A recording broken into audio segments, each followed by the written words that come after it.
Hi guys, my name is Becca. Welcome back to my channel. Today I'm here with another weekly reading check-in for September.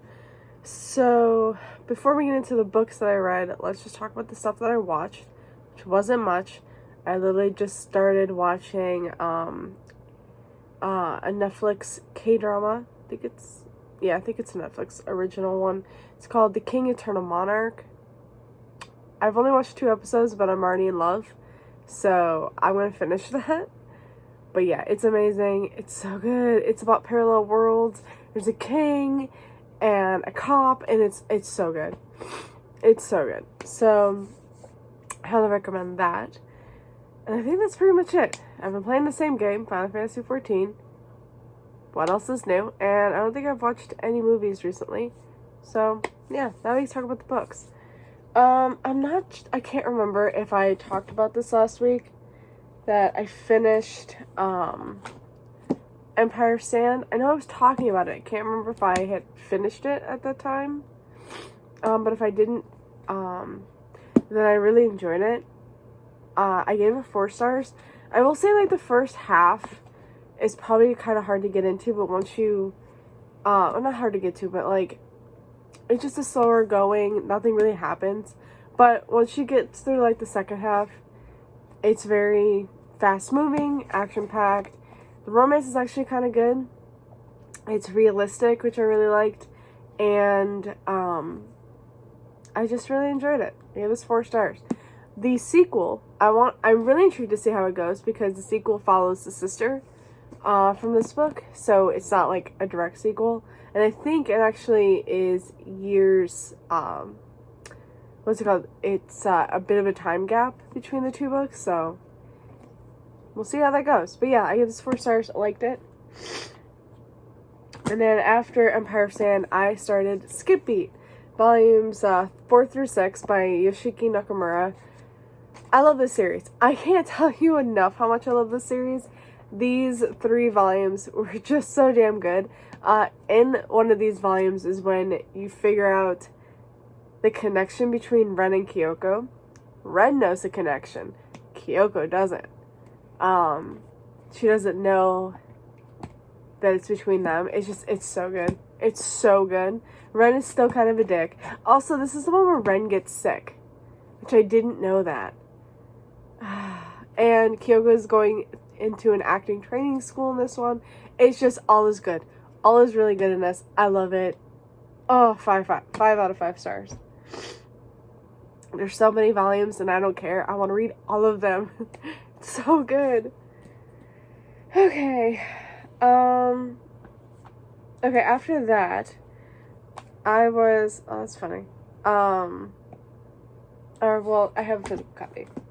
I was reading electronically Dead Man Walking by Sherilyn Kenyon, because I was like, I gotta get this out of the way. I got to. So when I first read this months and months back, I DNF'd it, soft DNF it.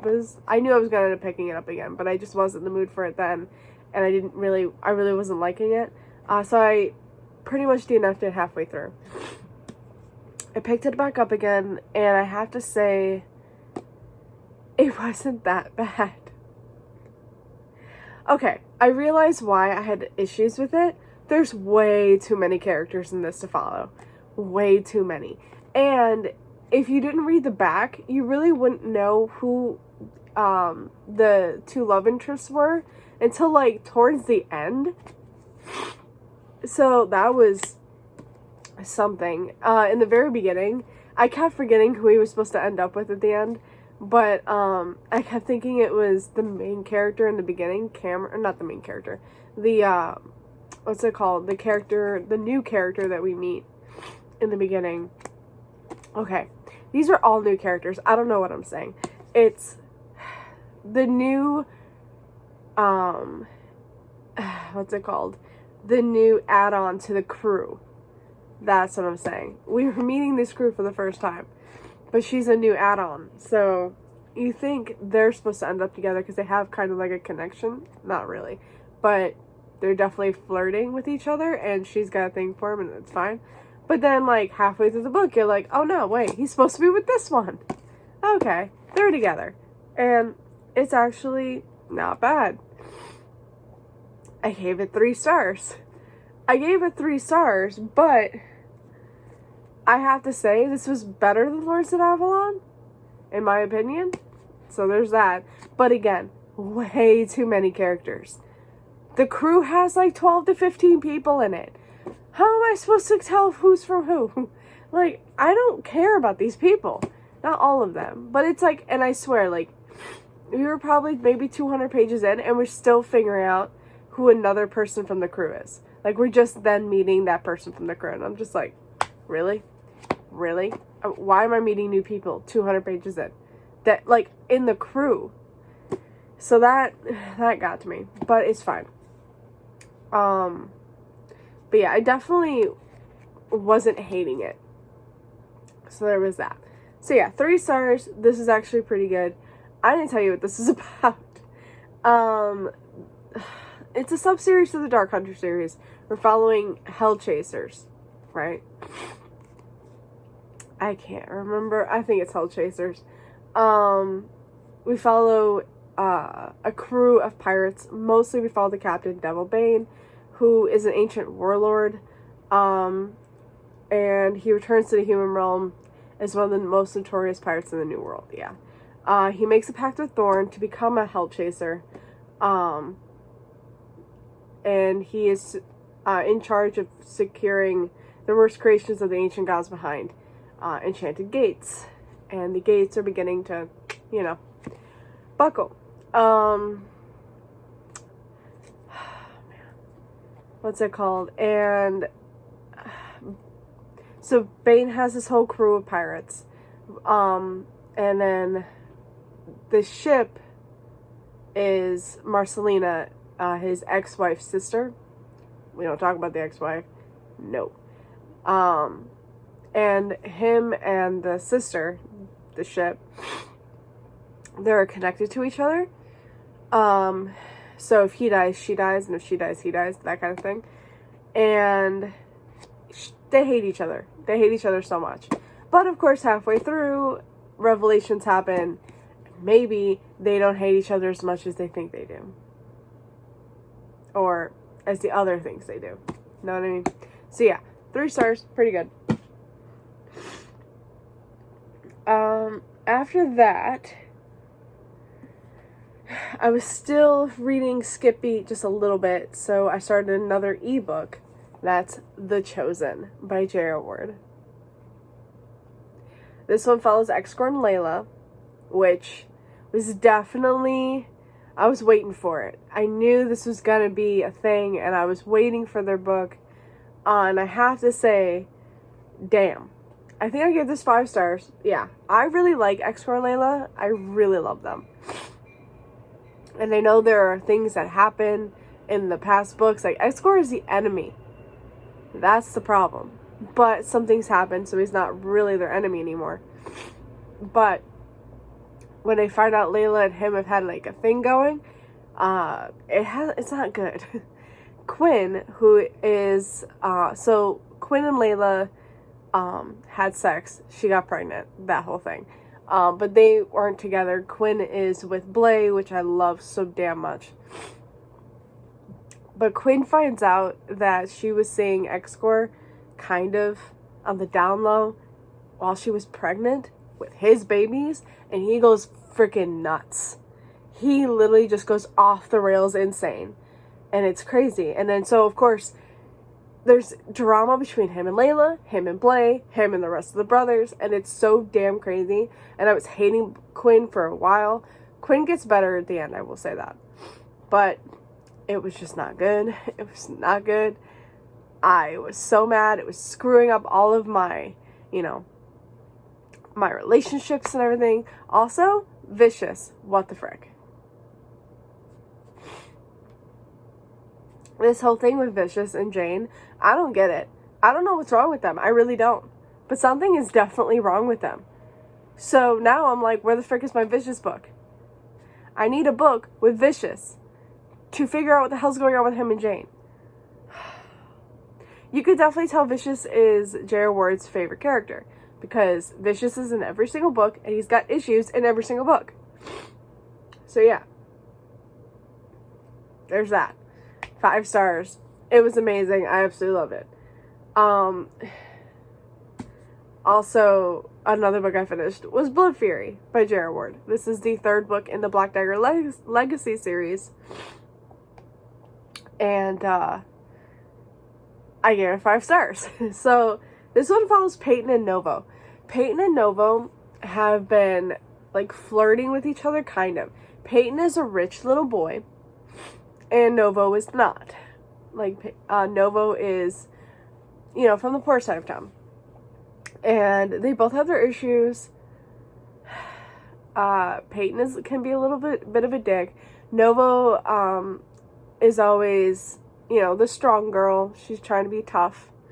So, you know, she's trying to fight the attraction. Peyton's just trying to have sex. That whole kind of thing. There's drama between Peyton and his friend Paradise, who's also in the group, and she's pretty much mated.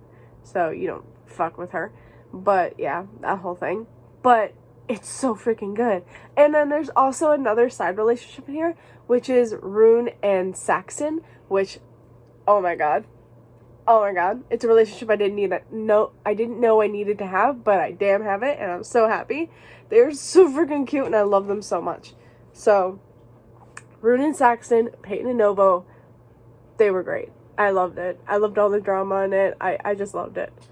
It was so good. And again, we have Vicious in here. I don't know what's going on. Vicious was like, he was in it, but you didn't get through his issues or his drama or anything.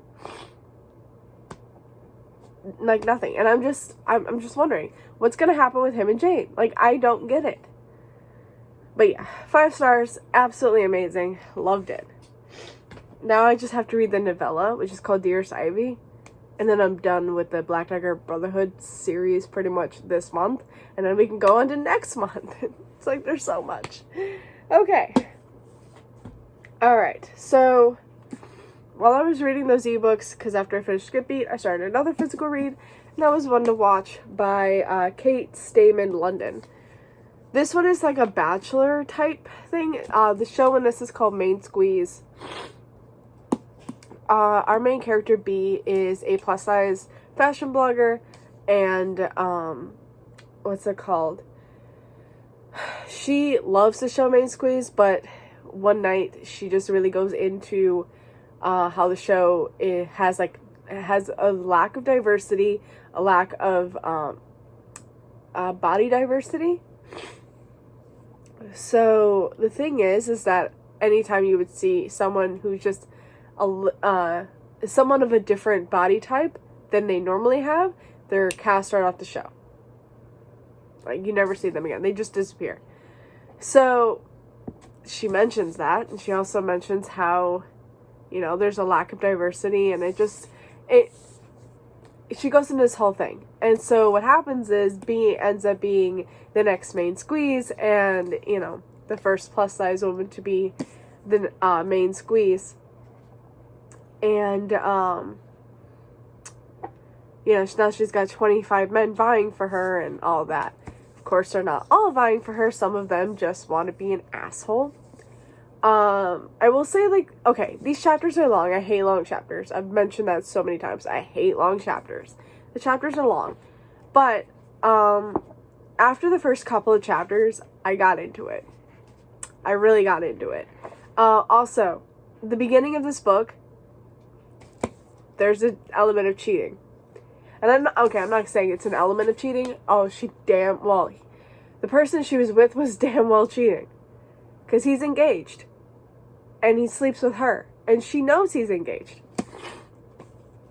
They're, like, really good friends. But, like, she's had a crush on him for so long, and so they end up sleeping together. And I'm like, you dumb bitch.